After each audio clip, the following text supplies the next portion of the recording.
할렐루야. 한 사람씩 내 집에 아니오는 없고 오늘 이 자리가 복된 자리인 줄 믿으시면 아멘 합시다. 어떻게 명절 잘 보내고 오셨습니까? 보내고 있습니까? 내일까지 대체 공휴일이라서 아직도 움직여야 될 사람들도 있을 줄 압니다. 그래서 오늘 예배 이렇게 샌드위치로 낀 그런 주일이 참 부담스러운 주일이에요. 사람들이 앞뒤로 놀러 다니느라고, 그래도 또 하나님이 은혜 주시느라고 일부 예배 때는 스스로 와서 또 등록을 하는 이런 은혜도 또 주시더라고요. 얼마나 막혔습니까? 우리 최성일 장로님은 전라북도 임실 내려가는데 새벽 5시에 출발해서 9시간 걸쳐서 임실까지 갔대요. 지겨웠겠어요. 하여튼 왔다 갔다 안 하는 것도 은혜예요. 그냥 여기서 셀 수 있다는 거, 이것도 은혜입니다. 은혜. 지난주일날 우리 한상교 안수 집사님, 젊은 안수 집사님이 뭐 선물 들고 와서 추석 때 못 뵐 것 같아서 왔다 그래서 가가지고 그러면 이거 뭐야, 다음 주일은 그냥 고향에서 보낸다는 얘기인가 했는데 박수현 집사님이 왔길래 이상하다. 근데 남편은 안 보이고, 남편은 여기 앉았고 아내는 왔고 일부 예배 때 왔고. 그래도 이게 우리가 이 우선순위를 어디다 두느냐 하는 거에 따라서 행동이 달라져요. 우선순위가 예배가 우선순위고 하나님이 우선순위면 거기에 초점을 맞추고요, 인간적인 거, 세상적인 거, 이게 우선순위인 사람은 모든 걸 거기다가 초점을 맞춰요. 우리는 언제나 우선순위에서 하나님이어야 될 줄 믿으시면 아멘 합시다. 예배여야 될 줄 믿으시면 아멘 합시다. 이게 우리가 살아야 할 삶이에요. 영국의 마이클 브린이라는 사람이 쓴 한국인을 말한다는 책에서 그는 이렇게 말했습니다. 한국인은 부패, 조급성, 당파성 등 문제가 많으면서도 또한 훌륭한 점이 정말 많다라고 표현을 했어요. 먼저 평균 IQ 105를 넘는 유일한 나라, 두 번째 일하는 시간 세계 2위, 평균 노는 시간 세계 3위인 잠 없는 나라,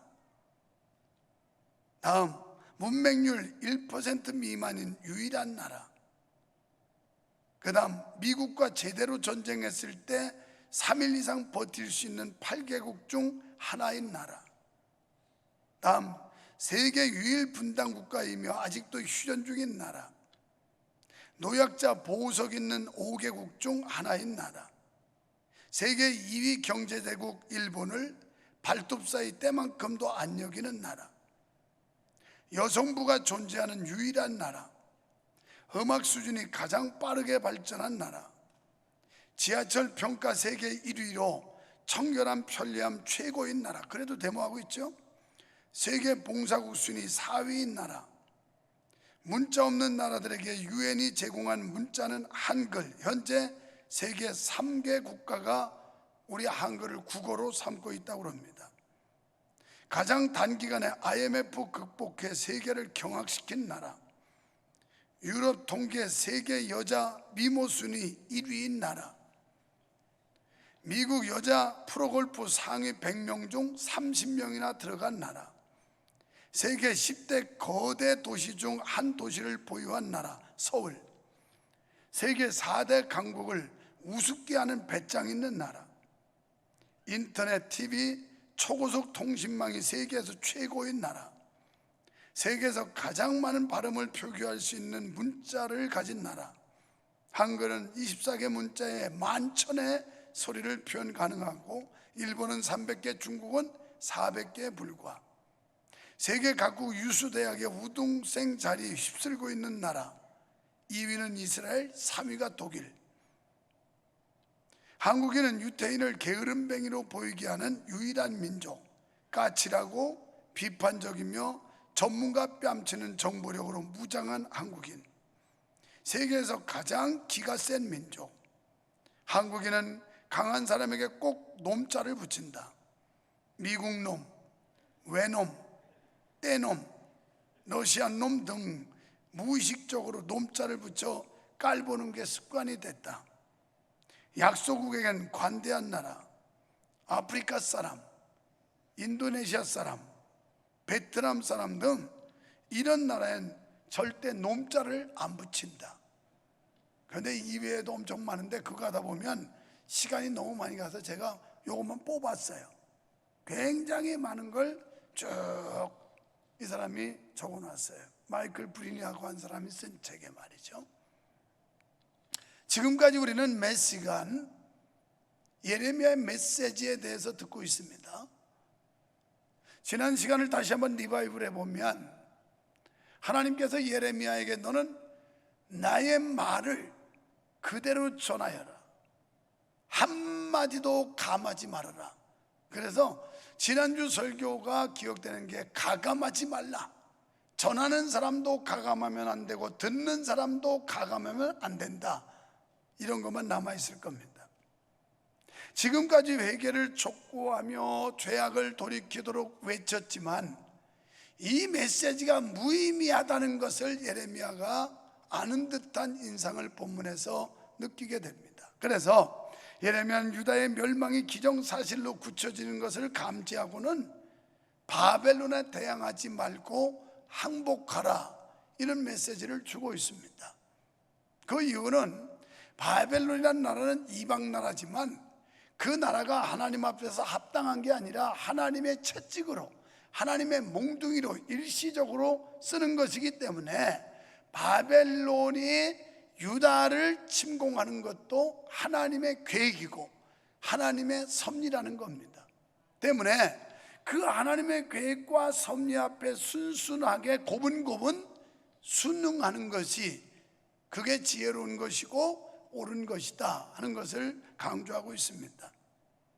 유다 말기에 유다는 바벨론의 심한 압제를 당했었습니다. 유다뿐이 아니라 주변 열강들도 마찬가지였습니다. 그래서 그 당시에 유다는 동맹국을 결성을 해요. 바벨론을 대항하기 위해서.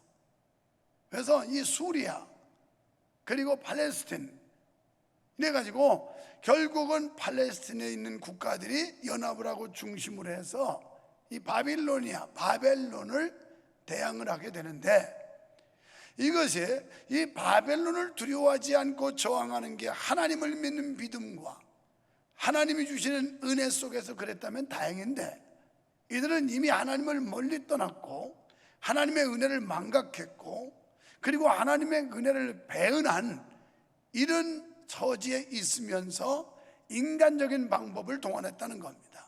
그래서 정치 그리고 군사력 이런 등등을 통해서 동맹을 결성하고 바벨론에 저항하겠다 하는 이런 인간적인 판단과 생각을 가지고 있었습니다. 하나님의 백성이라는 선민의식을 가지고 있었지만 선민으로서 하나님 중심으로 살아야 하는 기본적인 태도를 갖지 못했습니다. 오늘 여러분, 지금 우리가 믿는다고 교회를 출입하면서 과연 하나님의 그 선민이라고 하는 선민의식을 가지고 살고 있는지를 한번 생각해 볼 여지가 있다고 생각해요. 나는 오늘도 6시부터 기도하면서 성령님이여, 성령의 불로 내 가슴을 데펴 주시옵소서, 내 마음을 뜨겁게 해 주시옵소서. 내가 비록 30년이 넘도록 40년 전에 신학을 하고 30년이 넘게 목회를 하지만 이게 직업의식, 습관성, 타성에 젖어서 가슴은 싸늘하게 식어버리고 냉랭한 상태에서 메시지를 전달할 수 있다는 거예요. 그래서 내 가슴에 불을 붙여달라, 이걸 역으로 말하면 여러분은 지금 어떻습니까? 그냥 냉랭한 상태에서 앉았다가 주어진 시간, 짜여진 틀에 그냥 참여하고 가는 걸 내가 하나님 앞에 온전한 예배를 드렸다라고 안위를 삼고 있지는 않습니까? 누가 무엇라고 하기 전에 우리 스스로가 우리 자신을 돌아봐야 하고, 내 심령 상태가 지금 어떠한 상태인가를 점검을 해야 된다는 겁니다. 이게 일상점검이라고 할 수 있는데, 그 일상점검에 있어서 내 스스로도 해야 되지만 전문가에게 의뢰해서 점검을 받기도 하는 겁니다. 여러분이 매일같이 하나님의 말씀을 읽으면서 큐티하고, 그러면서 그 말씀을 묵상함으로 말씀이 주는 교훈을 깨달을 수 있습니다. 성령의 조명 속에 성령의 감동을 받을 수 있습니다. 하지만 내가 자동차를 점검하지만 완벽할 수 없어 가끔 카센터에 가서 점검을 의뢰할 때가 있는 것처럼, 오늘 우리는 교회에 와서 전문가에게 하나님의 말씀을 선포하는 주의 종을 통해 선포되는 그 말씀을 통해 우리의 심령 상태, 우리의 현재 신앙 상태가 어떤지를 점검받아야 된다는 거예요. 이런 원리로 이해하시면 되는 겁니다. 그런데 이거 일부 예배 때는 이런 생각 떠오르지도 않았어요. 우리가 자주 전문가에게 수시로 가서 점검하면 그 기계나 자동차는 오래 사용할 수 있어요. 그런데 믿거라 하고 아무렇게나 굴리고 점검받지 않으면 한 번 고장나면 크게 고장나요. 돈 많이 들고요. 여기서 우리는 하나님을 떠나 타락과 멸망의 길을 가는 자들의 특징을 발견할 수가 있습니다.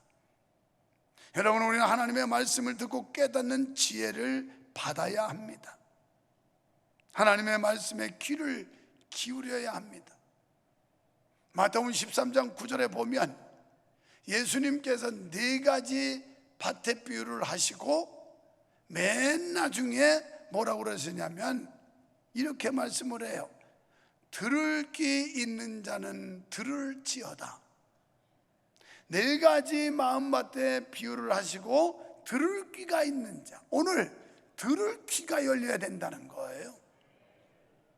아무리 여기서 파워풀한 메시지를 선포해도 들을 귀가 열리지 않고 귀가 닫혀 있는 사람은 허당입니다.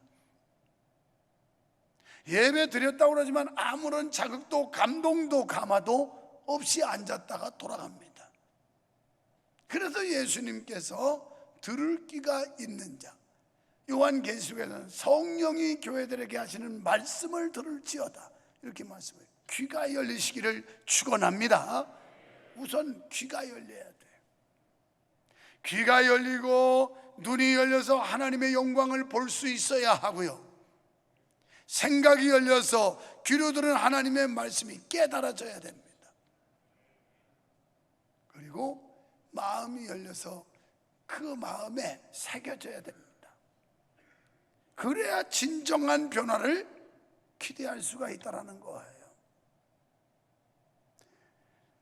에스겔 25장 3절에서 이런 말씀 나와요. 너희는 주 여호와의 말씀을 들을지어다.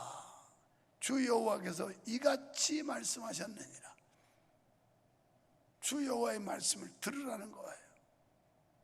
로마서에서 믿음은 들음에서 나고 들음은 그리스도의 말씀으로 말미암는다. 하나님의 말씀을 자꾸 들어야 됩니다. 우리는 본장에서 선지자와 거짓 선지자의 예언을 들을 수 있어요. 지금 생각은 다음 주에는 28장을 좀 미뤄두고 다른 설교를 할 생각입니다만은 그 28장에 가면 거기에 참과 거짓 또 나와요. 거짓 선지자 하나냐가 등장을 하고 참 선지자 예레미야와의 갈등을 빚는 이런 대목이 나와요. 이 말씀이 이어지는 겁니다. 참 선지자 예레미야는 예언을 하되 말만으로 하지 않고 행동으로 보여줬어요. 하나님께서 1절에서 여호와의 말씀이 예레미야에게 임하니라, 2절에서 여호와께서 말씀하시되 너는 줄과 멍에로 내 목에 매라 이렇게 말씀을 해요. 줄과 멍에로. 그랬더니 예레미야 선지자는 하나님이 시키는 대로 했습니다. 그리고 줄과 멍에를 목에 매요. 이걸 이제 하나냐는 막 멍에를 꺾고 막 그 짓 해요. 28장에 가보면. 이 말씀은 우리에게 보여주는 교훈이 뭐냐면, 바로 예레미야 선지자는 자기가 전하는 그 말씀대로 행동했다는 거예요. 다시 말해서 말과 행동이 일치하는 선지자였다, 이렇게 보시면 돼요. 적어도 믿음 있는 사람들, 온전한 신앙을 가졌다면 우리는 말씀과 행동이 일치해야 돼요. 내가 하나님을 믿고 하나님의 말씀을 하나님의 말씀으로 성경을 받아들였다면 그대로 살아야 돼요. 바로 행동하는 믿음. 예레미야는 그냥 말만 그저 청산유수로 떠드는 그런 선지자, 요새 말로 말하면 말만 잘하는 목사가 아니고 그의 삶 속에서 하나님의 말씀이 생활화되고 자기 마음에 녹아내리는 이런 삶을 예레미야가 살았다는 거예요. 그래서 멍에를 메었어요. 멍에를 맨다는 말은 어떻게 보면 주님 앞에, 하나님 앞에 구속당한다는 거예요. 마태복음 11장 28절에 수고하고 무거운 짐진 자들아 다 내게로 오라, 이렇게 말씀을 해요. 그리고 29절에 그리고 내게 와서 내 멍에를 매라. 그러면서 내 멍에는 쉽고 가벼우니라, 이런 말씀을 해요. 그러니까 수고하고 무거운 짐진 자들 오라더니 내 멍에를 메고 내게 배우라, 이렇게 말씀해요. 우리는 멍에를 맨다는 건 순종입니다. 하나님 앞에 온전히 순종하는 사람, 이 사람을 하나님이 기뻐하세요. 조금 전에도 우리 교육자들 제가 어떤 혼낸 적이 있어요. 일부 예배 마치고. 나는 지금까지 목사로 살아오면서 전도사 때부터 내가 목회자의 길을 걸으면서 내 아내보다 자식보다 우선이 하나님이었어요. 그리고 교회였어요. 난 그렇게 살았어요. 우선순위에서 항상 주님이 먼저였고 교회가 먼저였어요. 그런데 이 친구는 뭐 가족 간의 계획이 있고 어쩌고 저쩌고 이러고서 항변을 하더라고요. 그래서 내 철학을 아직도 이해 못하냐? 내 목회 사상을 아직도 이해를 못하냐? 네, 그랬어요. 여러분, 정말 우리가 그렇게 사는 게 쉽다고 생각합니까? 여러분, 그렇게 우선순위를 하나님 영광과 하나님의 뜻과 하나님의 교회를 우선순위에 놓는 게 쉽다고 생각하십니까? 결코 쉽지 않습니다. 근데 그렇게 살 때 하나님이 복을 주더라고요. 하나님, 그런 사람 하나님이 책임져 주더라고요. 성경에 그런 위인들이 아주 많지요. 목숨을 담보로 하고 하나님 제일주의, 하나님 우선주의로 행동했더니 하나님이 지켜주고 보상하시잖아요. 이게 성경이에요. 지금 예레미야는 말만 막 거창하게 뻔질하게 하는 그런 목회자가 아니었단 말이에요. 자기 삶 속에 실제 행동으로 옮기는, 야고보서 2장 17절에 보면 행함이 없는 믿음은 죽은 믿음이다, 이렇게 말했어요. 오늘 이 안에 죽은 믿음을 가지고도 지금 살아있는 줄로 착각하는 사람들이 너무나 많다는 거예요. 이게 답답하고 딱한 일이에요. 착각 속에 살아요. 나는 어떻거니 어떠려니, 이런 착각 속에 지금 살아가면서 거기서 위안을 삼아요. 예레미야는 그렇게 하지 않았습니다. 하나님께서 시키는 대로 했습니다. 네 목에 줄과 멍에를 매라, 그러니까 멍에를 메고 하나님의 말씀을 선포했다라는 거예요. 그는 유다 민족이 바벨론의 멍에를 메고 포로로 잡혀갈 것을 보이면서 예언한 겁니다. 너희가 끝까지 고집부리고 회개하지 않는데 결국 이렇게 멍에 매어서 끌려가게 될 것이다 하는 걸 실감나게 리얼하게 보여주는 겁니다. 1절에서 예레미야는 하나님으로부터 직접 메시지를 받았다라고 말씀합니다. 그래서 하나님께서 시키는 대로 직접 줄과 멍에를 목에 맸습니다. 마태복음 7장 24절에 누구든지 나의 이 말을 듣고 지켜 행하는 자가 그 집을 반석 위에 세운 지혜로운 자다. 누가복음 12장 28절에서 오히려 하나님의 말씀을 듣고 지키는 자가 복이 있다라고 말씀했습니다. 여러분, 참 선지자는 자기 유익을 생각하지 않고 죽을지언정 그대로 전하는 자인 줄 믿으시면 아멘 합시다. 그런데 거짓 선지자는 복술이나 꿈이나 술수 같은 이단의 무기들을 가지고 예언합니다. 오늘날도 거짓 종들이 많이 나와 자기가 꾼 꿈이 하나님 말씀보다 더 귀하다고 주장하면서 사람들을 유혹하고 있습니다. 말세에는 거짓 선지자들이 많이 일어나서 거짓 기적과 큰 이적으로 모든 사람들을 미혹한다라고 성경은 말씀하고 있습니다. 데살로니가후서 2장 9절에 악한 자에 나타나면 사탄의 활동을 따라 모든 능력과 표적과 거짓 기적과 그리고 10절에 불의의 모든 속임으로 멸망하는 자들에게 있으리니 그랬어요. 우리는 이러한 꾀임에 넘어가지 말아야 합니다. 사탄은 지금도 많은 사람들을 꾀이려고 하고 있습니다. 그 꾀임의 대상은 구별되지 않습니다. 목사도 장로도 권사도 집사도 사정없이 꾀입니다. 여러분, 예수님의 제자 베드로도 사탄이 들어가서 꾀였는데 여러분과 내가 뭐 대단하다고 사탄이 꾀이지 않겠어요? 고린도후서 4장 3절에 때가 이르니 사람이 바른 교훈을 받지 않으면 귀가 가려워서 자기의 사욕을 쫓을 스승을 많이 둔다라고 그랬습니다. 28장에 나오는 말씀들 보면 여러분, 거기에는 하나냐의 설교는 지극히 현실적이었고 예레미야의 설교는 지극히 비현실적이었습니다. 그렇다면 여러분은 무엇을 선택하겠습니까? 당연히 현실적인 설교를 듣고 따르겠죠. 그것도 개봉박도니까 기다려 보십시오. 어떤 내용인지. 오늘 10절에 보면 거짓 선지자는 하나님의 백성을 하나님과 점점 멀어지게 합니다. 그러나 참 선지자는 될 수 있으면 하나님의 백성은 하나님께로 가까이 나오도록 권면합니다. 참 선지자는 용기 있게 예언을 합니다. 그러니까 하나님의 말씀을 담대히 전한다라는 겁니다. 선지자는 히브리어로 나비라고 하는 말인데요, 이건 하나님의 대변자라는 그런 뜻이에요. 선지자라면 하나님의 대변자다. 선지자는 하나님이 주신 실제의 말을 자기 편에서 수정하거나 해석함이 없이 전하는 자, 이게 선지자라고 그러는 거예요. 그래서 1절에도 여호와의 말씀이 예레미야에게 임했다. 그리고 하나님께서 말씀하시되 2절에 계속 이렇게 말씀해요.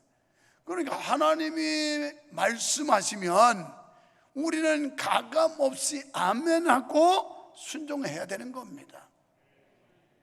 예레미야는 지금 유다 민족의 죄악이 관영함으로 하나님께서 바벨론을 통해 징계하시는 것이라고 말했습니다. 그러므로 그 징계를 겸손하게 받아들이는 것만이 사는 길이다 라고 말씀합니다. 왜냐하면 어차피 하나님께서는 하나님의 백성을 회개하지 않기 때문에 징계라고 하는 채찍을 때려서라도 그들을 바로잡아 돌아오게 하는 게 하나님의 뜻이기 때문에 이것은 돌이킬 수도 없고 변형시킬 수도 없는 상황이었기 때문에 그냥 담담히 받아들여라 이렇게 말하고 있는 거예요. 13절에서 반역하면 칼과 연병뿐이라고 말씀하는데요, 성경에서 칼과 기근과 연병은 죄인을 징계하시는 하나님의 채찍으로 표현되고 있습니다. 칼은 전쟁의 모형이고요, 기근은 종말에 있을 그림자입니다.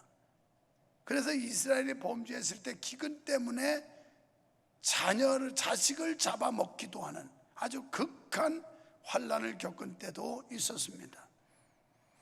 여기서 우리는 불순종의 대가가 얼마나 큰지를 알아야 된다는 거예요. 불순종.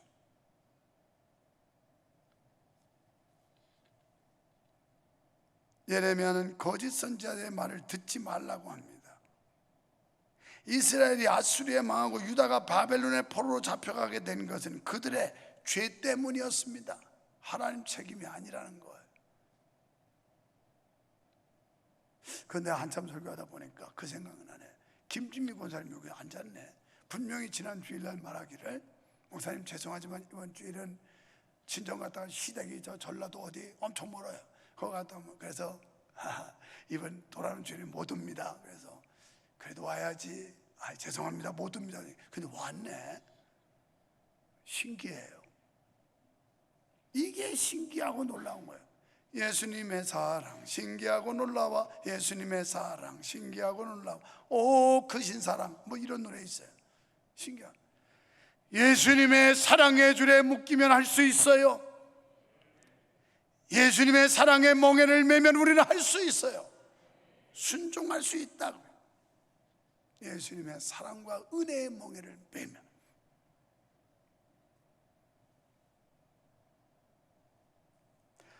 그들이 회개하고 구원받지 못하게 한 것은 누구 책임이냐? 거짓 선지자와 잘못된 종교 지도자들 때문이라는 거예요.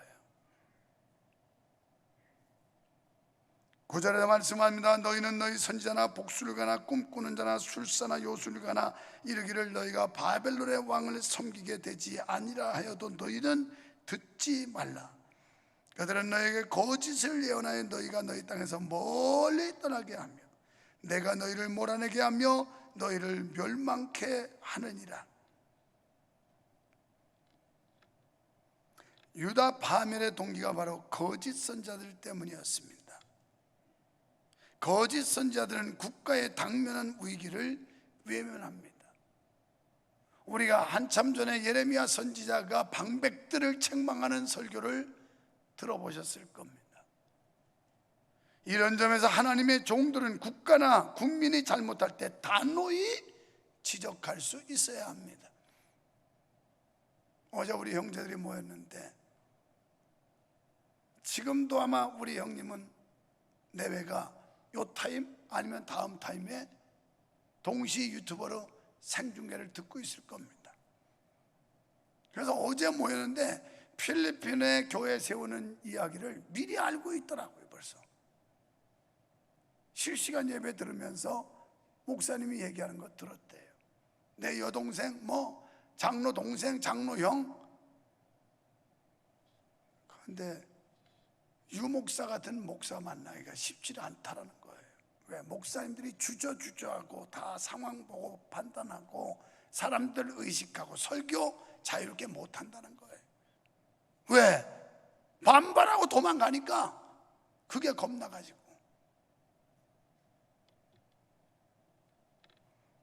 문제는 멸망할 자들은 거짓 선지자의 말을 참 선지자의 말보다 더 신뢰한다는 겁니다. 예레미야 선지자는 비록 유다가 고통받게 될지라도 영원히 사는 길을 가르치고 있어요. 여러분, 어쩌면 제가 설교자로서 비록 여러분이 불편해해도 영원히 사는 길을 제시해야 되고 가르쳐야 되지 않을까요? 그게 바른 선지자의 설교자 아닐까요?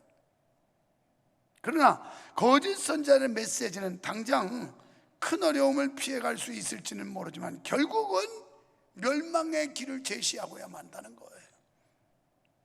그런데 멸망할 유다 백성들은 진리보다 거짓을 더 선호했어요. 그게 이제 28장에도 나옵니다만, 그 결과 유다는 바벨론의 포로가 되었을 뿐 아니라 나라를 잃는 지경까지 되었습니다. 거짓 선지자들의 선포는 인간적인 계산과 이기적인 욕심에서 나온 것들이었습니다. 당시 거짓 선지자들은 백성들의 인기에 영합하기 위해 자신들도 알 수 없는 평화를 선포했어요. 그러나 예레미야는 하나님의 계시에 따라 한 말도 감하지 않았습니다. 인기에 영합하지 않았습니다. 예레미야는 개인적인 인기나 영욕에 관심이 없었습니다. 단지 예레미야는 망해져가는 조국과 백성들에 대한 안타까움 때문에 그는 예레미야 애가에서 동족과 나라의 멸망을 보고 슬피 우는 그런 모습을 보게 됩니다. 그래서 때로는 강한 경고와 메시지를, 때로는 위로의 메시지를 선포했습니다. 예레미야 선지자의 예언은 하나님의 경륜에 따른 선포요, 궁극적으로 선민 유다를 살리는 메시지였습니다. 지금 여러분이 삶이 평화롭고 돈풀이나 벌어서 자유롭고 이런데 지옥 가지 말고 천당 가라고, 그따위로 하면 지옥 갈 수 있다고 막 이러면 얼마나 거부감 생기겠어요. 기분 나쁘고. 그래도 예레미야는 너희들 회개하고 돌아와라, 그리 안 하면 망한다, 포로로 잡혀간다 이러면서 외쳐댔어요. 별로 인기 없는 설교였다는 겁니다.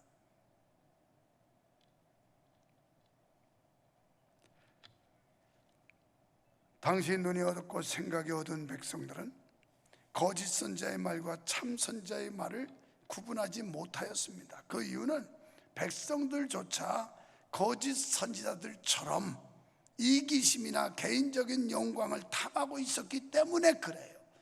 여러분이 그런 마음을 가지고 있으면 거짓 선지자들의 스타일의 설교를 요구합니다.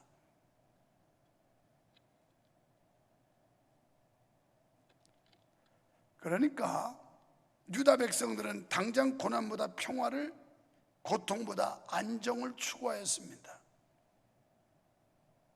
하지만 우리가 가는 이 길은 그런 길이 아니에요. 예수님께서 너희가 나를 따라오려고 하면 자기 십자가 져라. 십자가 져야 돼요. 십자가 고분고분 그렇게 수월한 게 아니에요. 고통, 멸시, 천대, 박해, 위험, 죽음, 희생, 이게 십자가예요. 나의 제자가 되려면 각각 너의 십자가를 지고 나를 따르라 그랬어요. 일부 예배에 주로 장로님들이 많이 나오니까 그랬습니다. 장로님들, 우리 엄정한 장로님이 상조위원장 돼가지고 얼마나 고생하는지 지금 동분서주하고 있다고. 우리 직접 조상은 별로 안 나는데 이 간접 조상들, 뭐 친정 부모, 시댁 부모, 뭐 저 지방에 막 이래가지고 쫓아다니는데 얼마나 애쓰는지 몰라요. 그러면서 제가 그랬습니다. 자기가 속한 대교구의 조상이라면 장로님, 권사님 무조건 가는 거다.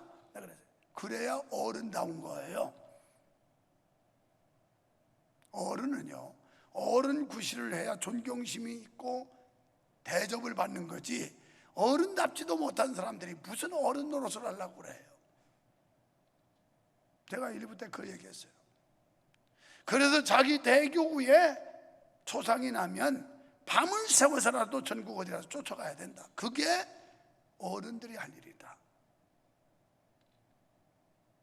그렇지 않겠어요? 이수영 권사님이 친정에 상을 당해서, 전라도에서 그래가지고 자기네 교구 속한 장로님이 와가지고 아유 권사님 주 안에서 위로 받으세요 이 한마디 전하고서 손잡아주고 오면 역시 우리 장로님답네, 장로님 훌륭한 분이야 이렇게 되지. 근데 장로라고 뭐 교회에서 장로감만 하겠다고 엄마 빠빠이 쓰고 다니지, 그런 데는 전혀 관심 없는 장로 무슨 어른이라고 하겠어요.